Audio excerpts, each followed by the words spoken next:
ዝፍለጥ ኣብ ታሕሳስ 2020 ክልተ ፀረ ኮሮና ቫይረስ ክታበታት ድሕሪ ብቕዓቶምን ውሕስነቶምን ዘረጋግጹ መጽናዕትታት ምዝዛሞም ኣብ ኣሜሪካ ንህዝቢ ክወሃቡ ዘኽእል ፍቓድ ረኺቦም ኣብ ጥቕሚ ክውዕሉ ጀሚሮም ኣለዉ።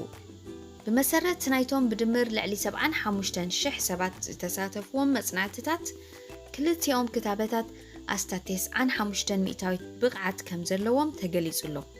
እዚ 95 ሚእታዊት ብቕዓት ግን እንታይ ማለት እዩ? ብፍላይ ከዓ ሓደ ሰብ ነዚ ክታበት ምስ ዝወስድ እዚ ደረጃ ብቕዓት ናይቲ ክታበት እንታይ ትርጉም ኣለዎ? ነዚ ሕቶ ንምምላስ ሳራን ሰሚራን ክልተ ብዕድመ ጾታን ሓፈሻዊ ኩነታት ጥዕናን መዛኑ ዝኾና ሰባት ንሕሰብ። ሰሚራ ክታበት ፀረ ኮሮና ቫይረስ ተዋሂባ ንበል፣ ሳራ ግን ኣይተኸትበትን ንበል።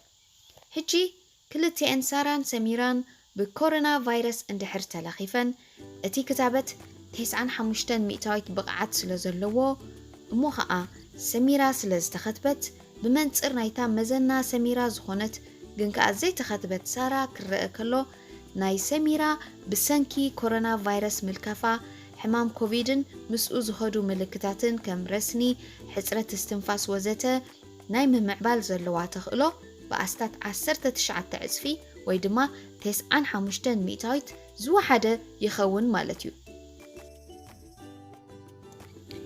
ብኻልእ ኣበሃህላ ዘይተኸትቡ ሰባት ምስ መዛንኦም ግን ከዓ ዝተኸትቡ ሰባት ክመዛዘኑ ከለዉ ኣስታት 19 ዕፅፊ ዝኸውን ብሰንኪ ምልካፍ ኮሮና ቫይረስ ዝስዕብ ሕማም ኮቪድ ናይ ምምዕባል ተኽእሎ ኣለዎም። እምበኣርከስ ክቡራት ሰማዕትና ንሎሚ ዝተዳለወት እዚ ተረኺቡ ዘሎ ክታበት ኮቪድ-19 95 ሚእታዊት ብቕዓት ኣለዎ ክንብል ከለና እንታይ ማለት ምዃኑ ትገልጽ ሓጻር መብርሂት ኣብዚ ተወዲኣላ። ኣብ ዝመጽእ ግዜ ብኻሊእ መደብ ክሳብ ንረኽብ ኣብ ዘለናዮ ሰላምን ጥዕናን